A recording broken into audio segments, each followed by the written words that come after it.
ईश्वर को धन्यवाद करता हूँ और आप सबको भी बहुत बहुत धन्यवाद। तो गाइस, आज की वीडियो बहुत ही इम्पोर्टेंट होने जा रही है, क्योंकि इस वीडियो में मैं आज आपको इंग्लिश बोलने की ऐसी टेक्निक बताने जा रहा हूँ जिसके थ्रू आप ज़्यादा से ज़्यादा इंग्लिश बोल सकते हो। अब वो टेक्निक क्या है, तो लुक एट, देखिए, स्टोरी टेलिंग। जो स्टोरी टेलिंग टेक्निक है ना, इसके द्वारा आप अपनी कम्युनिकेशन को इम्प्रूव कर सकते हो। इसके साथ साथ आप ज़्यादा से ज़्यादा इंग्लिश बोल सकते हो। ओके, अब देखो, जो आज की स्टोरी टेलिंग है उसका टाइटल क्या है। टाइटल ऑफ द स्टोरी, जो मैं आपको आज स्टोरी एक्सप्लेन करूंगा ना, उसका नाम क्या है, giving is better than taking. Giving is better than taking. इसका मीन्स क्या होता है गाइस, देना अच्छा है लेने से। मतलब देना अच्छा होता है किससे, लेने से। लेने की अपेक्षा देना अच्छा होता है, ठीक है ना। तो जो मैं आज आपको स्टोरी एक्सप्लेन करूंगा ना गाइस, उसका टाइटल आपको याद रखना है, what giving is better than taking. Giving is better than taking. तो देखो, जो ये स्टोरी है गाइस, इसके जो मेन कैरेक्टर है, पहले तो मैं आपको जो कैरेक्टर है उनके नाम बताऊंगा। तो देखो, इस स्टोरी में मेन कैरेक्टर कौन कौन है याद रखना है आपको, राम, राहुल, गॉड एंड यमराज। इस स्टोरी में 4 मेन कैरेक्टर्स हैं, आपको याद रखना है, Ram, Rahul, God and Yamraj. Okay, तो पहले मैं आपको इस स्टोरी की वर्ड मीनिंग्स बताऊंगा। सबसे पहले मैं आपको जो स्टोरी है ना, इसकी जो डिफिकल्ट वर्ड मीनिंग है, मेन वर्ड मीनिंग है, वो बताऊंगा। उसके बाद मैं आपको हिंदी में स्टोरी बताऊंगा, देन आपको इंग्लिश में भी स्टोरी बताऊंगा, ठीक है। तो देखो, जो स्टोरी है ना, इसके मैंने आपको मेन कैरेक्टर बता दिए, राम, राहुल, गॉड एंड यमराज, ठीक है। अब आपको मैं इस स्टोरी की वर्ड मीनिंग्स बता देता हूँ मैं, क्योंकि मैं आपको हमेशा बोलता हूँ, मैंने जितनी भी वीडियो बनाई है स्टोरी टेलिंग की, तो मैं आपको हमेशा बोलता हूँ कि जब आप किसी को स्टोरी बताओगे इंग्लिश में, तो आपको दिक्कत कहाँ पे आएगी, वर्ड मीनिंग्स में। जब आप स्टोरी टेलिंग करोगे ना, अगर आप उस स्टोरी की वर्ड मीनिंग्स नहीं आती इंग्लिश की, तो आप स्टक हो जाओगे, मतलब स्टॉप हो जाओगे, रुक जाओगे, ठीक है। तो वर्ड मीनिंग्स पता होना बहुत जरूरी है। ओके, तो एक समय की बात है, ये तो आपको हमेशा याद रखना है, ये वाला शब्द आपको याद रखना है, ये वर्ड मीनिंग्स आपको हमेशा याद रखना है। जब भी स्टोरी टेलिंग करते हैं ना हम, तो ये चीज़ें तो आती ही आती हैं। एक समय की बात है, तो once upon a time. Once upon a time, ये फर्स्ट वर्ड मीनिंग है। सेकंड क्या है, किसान। तो किसान को आपको पता होगा, किसान को बोलते हैं फार्मर। किसान को क्या बोलते हैं इंग्लिश में, फार्मर। नेक्स्ट, मेहनती। तो मेहनती को क्या बोलते हैं, हार्ड वर्किंग। क्या बोलते हैं guys, hard working. Next one is एक साथ मरना। एक साथ मरना, तो इसको इंग्लिश में क्या बोलते हैं, die together. Die together, okay. Next, fifth one, और पांचवी कौन सी है, donor and optimistic. Donor and optimistic, तो इसका मीन्स क्या होता है गाइस, दानी और आशावादी। दानी, देखो, डोनर का मीन्स होता है दानी, और ऑप्टिमिस्टिक का मीन्स क्या होता है, आशावादी। ओके, मतलब जो व्यक्ति आशावादी, यू नो, आशावादी में जो होपफुल, जो व्यक्ति क्या रखता है, हमेशा आशा में रहता है, ना कि निराशा में। Okay, next, माइजर and pessimist. माइजर and pessimist, तो इसका मीन्स क्या है, कंजूस। माइजर मीन्स कंजूस, और पेसिमिस्ट मीन्स निराशावादी। जो मैंने आपको अभी वर्ड मीनिंग बताया कि ऑप्टिमिस्ट, तो ऑप्टिमिस्ट का अपोजिट वर्ड होता है पेसिमिस्ट, आपको याद रखना है, ठीक है ना। आपने एंटोनियम्स और सिनोनियम्स सुने होंगे, ठीक है ना। तो जो इसका ऑप्टिमिस्टिक है ना, इसका एंटोनियम होता है पेसिमिस्टिक। ओके, कंजूस और निराशावादी। अब 7 नंबर की वर्ड मीनिंग्स की बात करते हैं, शुक्रगुजार या आभारी। शुक्रगुजार या आभारी, इसको इंग्लिश में क्या बोलते हैं, ग्रेटफुल। क्या बोलते हैं guys, grateful. Next one is beggar. तो बेगर का मीन्स होता है भिखारी। क्या होता है गाइस, बेगर मीन्स भिखारी। Next one is imitate. तो इमिटेट में हमेशा लिखता हूँ, जब भी मैं आपको स्टोरी टेलिंग कराता हूँ, तो ये वर्ड मीनिंग में हमेशा लिखता हूँ। क्यों, क्योंकि आपको जो भी मैं आपको एक्सप्लेन करूंगा उसको इमिटेट करना है। इमिटेट मीन्स आपको भी मेरे जैसे बोलने की कोशिश करनी है, ठीक है ना, जिससे कि आपको चीज़ें आएंगी, ठीक है ना। जैसे आपको पता है हर व्यक्ति में कुछ ना कुछ मेरिट्स और डिमेरिट्स होते हैं, मतलब अच्छाइयाँ और बुराइयाँ होती हैं। तो आपको व्यक्ति के मेरिट्स को क्या करना है, इमिटेट, मतलब किसी व्यक्ति में विशेषता है तो आपको उसको इमिटेट करना है, ठीक है। नेक्स्ट वन इसका है गुड डीड्स। तो गुड डीड्स का मीन्स करता है अच्छे कर्म, गुड डीड्स का मीन्स करता है गाइस अच्छे कर्म। तो ये सब क्या थी, जो अब मैं आपको स्टोरी टेलिंग करूंगा, जो स्टोरी बताऊंगा उसकी डिफिकल्ट वर्ड मीनिंग्स थी या मेन वर्ड मीनिंग्स थी जो आपको याद होना चाहिए, ओके। तो अब बात करेंगे, एक समय की बात है, एक समय की बात है, राम और राहुल दो मित्र थे, राम और राहुल दो मित्र थे, ओके। और दोनों क्या थे, किसान। राम और राहुल दो मित्र थे और दोनों क्या थे, किसान थे, ठीक ना, दोनों फार्मर थे और दोनों ही मेहनती थे। जो राम और राहुल थे ना, दोनों ही क्या थे, मेहनती, मतलब हार्ड वर्किंग थे। अब ये जो दोनों थे ना, राम और राहुल, उनमें डिफरेंस क्या था, डिफरेंस समझना। जो राम है ना, वो क्या था, बहुत दानी और आशावादी। जो राम था ना, वो क्या था, दानी और आशावादी था। बट जो राहुल भैया थे, वो क्या थे, अपने कंजूस और निराशावादी। मतलब इस स्टोरी में आपको समझ में आ गया होगा, मेन कैरेक्टर राम और राहुल है। राम और राहुल दोनों ही किसान थे, ओके, दोनों किसान थे और दोनों मित्र भी थे। और राम और राहुल दोनों क्या थे, मेहनती थे, दोनों ही मेहनती किसान थे। बट जो राम भैया थे ना, वह क्या थे, दानी थे, मतलब दानी पुरुष थे और आशावादी थे। जो राम है ना, हमेशा कुछ ना कुछ गरीबों को देते रहते थे और हमेशा क्या रहते थे, पॉजिटिव, मतलब ऑप्टिमिस्टिक। बट जो अपने राहुल भैया है, वो क्या है, बहुत कंजूस थे। जो राहुल भैया है वो क्या है, कंजूस थे और वो हमेशा कैसा जीवन जीते था, निराशा वाला। जो राहुल भैया कैसा जीवन जीते थे, निराशा वाला। हमेशा बोलते थे, हे भगवान आपने मुझे कुछ नहीं दिया, मैं इतनी मेहनत करता हूँ, ठीक है, मतलब मैं बहुत सारी परेशानियों का सामना करता हूँ। हमेशा राहुल भैया क्या करते थे, भगवान से कंप्लेन करते थे, ठीक है। ये डिफरेंस था किसमें, राम और राहुल भैया में। अब एक दिन क्या होता है, राम और राहुल भैया दोनों एक साथ मर जाते हैं। राम और राहुल भैया दोनों एक साथ मर जाते हैं, ठीक है ना। अब उनको यमराज लेने आते हैं, ठीक है ना। जो यमराज भैया है, राम और राहुल भैया को लेने आते हैं, तो दोनों जाते हैं ईश्वर के पास, ठीक है ना। दोनों की मीटिंग किससे होती है, भगवान जी से। हम भैया और राहुल भैया की दोनों की मीटिंग किससे होती है, भगवान जी से। अब भगवान जी उनकी देखते हैं, भैया डीड्स, मतलब आपके क्या कर्म है, ठीक है ना।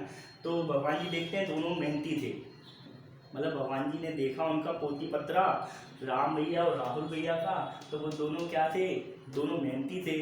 तो ईश्वर पूछते हैं दोनों से कि भैया आपके कर्म अच्छे थे, मतलब राम भैया के भी जो डीड्स थी वो भी अच्छे थी, राहुल भैया की जो डीड्स थी, जो कर्म थे, दोनों के अच्छे थे।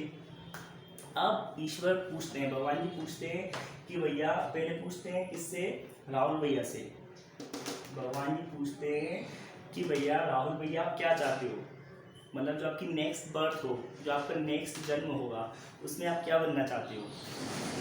तो जो राहुल भैया वो क्या बोलते हैं, हे ईश्वर, जो आपने मुझे जन्म दिया था वह बहुत कठिन था। राहुल भैया बोलते हैं, हे ईश्वर आपने जो मुझे जन्म दिया था वो बहुत कठिन था, मैंने बहुत परेशानियों का सामना किया, ओके। कभी कभी मेरे पास कुछ होता था, कभी नहीं होता था, ठीक है। तो मतलब जो राहुल भैया ने ईश्वर से बोलने लगे कि हे भगवान, इस बार जो आप मुझे जन्म दोगे वो मुझे ऐसा जन्म देना जिसमें मुझे किसी को कुछ देना नहीं हो। राहुल भैया बोलते हैं, भगवान जी आप मुझे इस बार ऐसा जन्म देना जिसमें मैं किसी को कुछ दूँ नहीं, बस मुझे मिले ही मिले, ठीक है ना। क्योंकि आपको पता है राहुल भैया क्या थे, माइजर थे, ठीक है। तो मतलब ओवरऑल जो राहुल भैया है, उन्होंने भगवान जी से क्या मांगा कि जो नेक्स्ट बर्थ होगी उसमें मुझे हर व्यक्ति कुछ ना कुछ दे, ठीक है। अब बारी आती है राम भैया की। अब जो ईश्वर है राम भैया से पूछते हैं कि भैया आपको जीवन कैसा रहा और आपको नेक्स्ट बर्थ में क्या बनना है, क्या चाहते हो आप। तो राम भैया बोलते हैं कि भैया मेरा जीवन तो ईश्वर आपकी बहुत शुक्रगुजार हूँ आपका, हे भगवान, मैं आपका बहुत शुक्रगुजार हूँ, आपने मुझे सब कुछ दिया। राम भैया ने क्या बोला भगवान जी से कि आपने मुझे सब कुछ दिया, मैं आपका शुक्रगुजार हूँ। क्योंकि राम भैया क्या थे, राम भैया अपने क्या थे, ऑप्टिमिस्ट एंड डोनर रानी। तो फाइनली राम भैया ने क्या बोला कि आपने मुझे जो जन्म दिया है मैं उसमें खुश था, बट एक दिक्कत थी, कभी कभी मैं किसी को दे नहीं पाता था। ठीक है, राम भैया ने क्या बोला, भगवान कभी कभी मेरे यहाँ साधु आते थे, कोई मांगने वाले आते थे, तो ऐसी स्थिति आ जाती थी कि मैं उनको कुछ दे नहीं पाता था क्योंकि मेरे पास होता नहीं था। तो वो ईश्वर से बोलते हैं, इस बार मुझे ऐसा बर्थ देना, ऐसा जन्म देना कि मैं हमेशा किसी को कुछ ना कुछ दे सकूं। तो देखो, राहुल भैया ने क्या मांगा था कि भैया मैं हमेशा कुछ ना कुछ दे सकूं लोगों से, और राम भैया क्या बोलते हैं कि भैया मुझे ऐसा बनाना ईश्वर कि हमेशा मैं लोगों को कुछ ना कुछ दे सकूं। ओके, तो देखो ये डिफरेंस था। अब जो एंड में ईश्वर ने पता है क्या बनाया, जो राहुल भैया है, राहुल भैया को बना दिया भिखारी। जो राहुल भैया क्या बनते हैं नेक्स्ट बर्थ में, बेगर। और जो राम भैया हैं, जो राम भैया क्या बनते हैं, किंग, राजा। क्या बन जाते हैं, राजा। क्योंकि देखो, जो राम भैया है ना, वो किस पे विश्वास करते थे, देने में, और राहुल भैया विश्वास करते थे लेने में। तो आपको समझ में आ गया, जो किंग होता है, जो राजा होता है, वो हमेशा अपनी प्रजा को कुछ ना कुछ देता है कि नहीं, और जो भिखारी होता है वो हमेशा मांगता रहता है। तो इसलिए क्या कहा जाता है, वो giving is better than taking, giving is better than taking. तो इसका मीन्स क्या है कि भैया देना अच्छा है, किससे, लेने से। तो हमारी जो हैबिट है वो क्या होनी चाहिए, देने की। बट आज की जनरेशन, जो आज के जो मॉडर्न लाइफ है, उसमें लोग क्या चाहते हैं, केवल लेना, एवरीबडी वॉन्ट्स टेकिंग। हर व्यक्ति क्या चाहता है, मिले पर दे नहीं। तो इस स्टोरी की शिक्षा यही है कि जो देना होता है वो अच्छा होता है लेने से। ठीक है, अब आपको हिंदी में स्टोरी समझ में आई होगी। अब मैं आपको बताऊंगा यही स्टोरी इंग्लिश में। सो इंग्लिश में एक्सप्लेन करूंगा। जो कुछ भी मैंने अभी आपको हिंदी में एक्सप्लेन किया, उसको अब मैं आपको इंग्लिश में बताऊंगा, और आपको क्या करना है, imitate.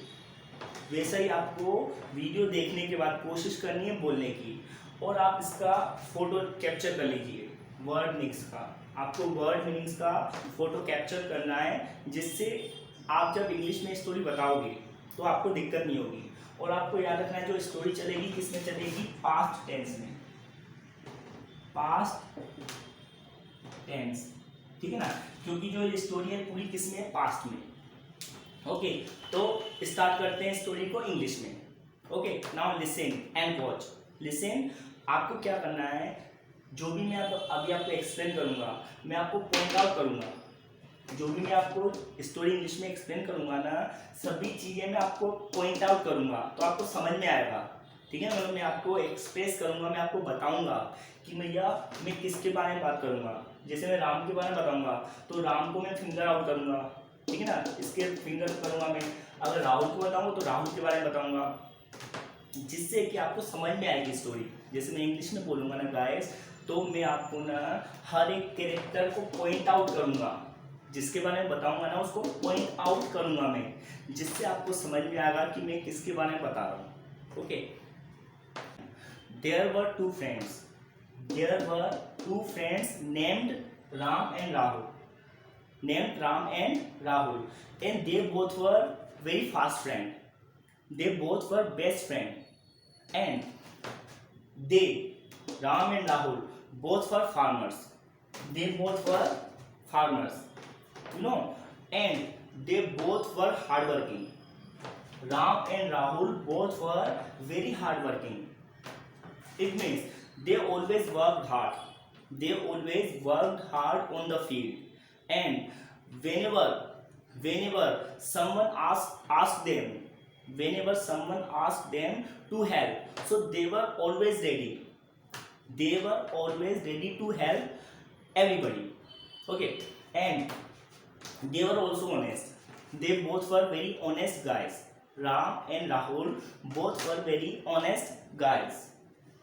But what was the difference between Ram and Rahul? Look at, Ram was Ram was a donor and optimist. Ram was a donor and optimistic person. And Rahul was a miser. Rahul was a miser and pessimistic person. It was the difference. It was the difference between both of them. It means if I tell you about Ram, so Ram was optimistic. Ram was hopeful. Okay, and Ram always thanked to God. Ram always thanked to God, but it was not with Rahul. It was not with Rahul because Rahul was very pessimistic person and he was also miser. He was also miser. So he kept on thinking. He kept on thinking about money. Rahul kept on thinking about money. But Ram kept on thinking to thank to God. It was the difference between both of them. Once, once they both died. Once they both died together. Once they, it means Ram and Rahul, both died together. And Yamraj came. And Yamraj came and brought them. And brought them to God. And brought them to God. It means Ram and Rahul both were before God. Ram and Rahul both were before God. Then God checked out. God checked out all the deeds of Ram and Rahul. God verified. God verified all the deeds of Ram and Rahul. So what God found? God found that both were good, like both were doing well, but there was little bit different. There was little bit difference between both of them, as I told you, as I have already explained you. Then God asked. At the end, God asked to Rahul. God asked to Rahul, which type of birth do you want? God asked, which type of next birth do you want to Rahul? Okay, so Rahul told God.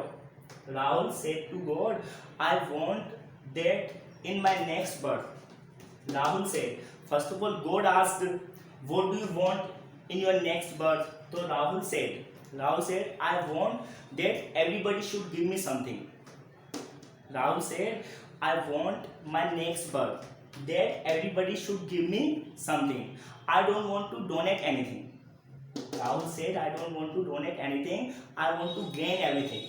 I want to gain everything. Then God said, okay, don't worry. Because Rahul said, God, I had a very difficult life. I had a very difficult life because sometimes I had some money and sometimes I didn't have money. So it was my problem. So in next birth, I want that everybody should give me something or other. Now it's turn to Ram. Now it was the turn of Ram. So same question God asked to Ram. What do you want? So Ram said very politely. God, I don't want anything. I don't want anything because I am very grateful to you. I am very grateful to you. Ram said to God, I am very grateful to you because my last birth was very good and I had no any problem. I had no any problem in my last birth. In this way, Ram explained to God. But one thing, Ram said one thing to God. In my next birth, I want that I should give everything to others. Ram said I should give everything to others, and in my previous birth, Ram said in my previous birth, somewhere down the line, I had no money. Sometimes I had no money, so I could not help needy people. So Ram said to God, please give me that much money. please give me that much money from which I could help to other. Okay, because you know what was the psychology of Ram? What was the psychology of Ram? I want to tell you in Hindi. Sai इतना दीजिए, साईं इतना दीजिए जिसमें कुटुंब समाए, मैं भी भूखा न रहूं, साधु भी भूखा न जाए. So Ram demanded to God, in my next birth, Sai इतना दीजिए जिसमें कुटुंब समाए, मैं भी भूखा न रहूं, साधु भी भूखा न जाए. In this way, so God said, okay, I got it. So you know, they both get next birth. They both got next birth. What I'm telling you, Rahul got the birth of beggar. You know, in his next birth, Rahul became beggar. Rahul became beggar, and Ram became king. You know what Ram became? Ram became king, and Rahul became beggar in their next birth. So you understood? That's why it is said, giving is better than taking. Because why Rahul became beggar? You know, because he asked to God. He said to God, I want to get everything from others. So you know what is the profession of a beggar? It means what is the working of a beggar? Beggar keeps on demanding. Okay, like beggar keeps on taking. Okay. So God made him. So God made him a beggar, because it was desire of Rahul. It was desire of Rahul, and Ram wanted to give, so he became the king. So what is the duty of king? To give everything to the public.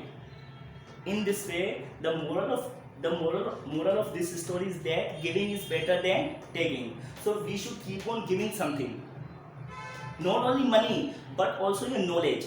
Like I am providing knowledge at this time. Whatever knowledge I have, I want to give. I want to give to everybody. Okay, so whatever you have, I'm not telling you can donate only money. You can help only with the money. You can help with any ways. Like there are many ways to help others, like mentally, physically, and financially. So among of threes, you can help to others. So guys, I hope you must have understood. तो जो मैंने आपको explain किया उसको आपको imitate करना है, ठीक है ना, फ्रॉम विच, जिससे आप अपनी इंग्लिश कम्युनिकेशन इंप्रूव कर सकते हो, ठीक है ना. क्योंकि जो लर्निंग है, learning is not a one day show. जो सीखना होता है ना, एक दिन का शो नहीं होता. आपको कॉन्स्टेंटली, जो मैंने आपको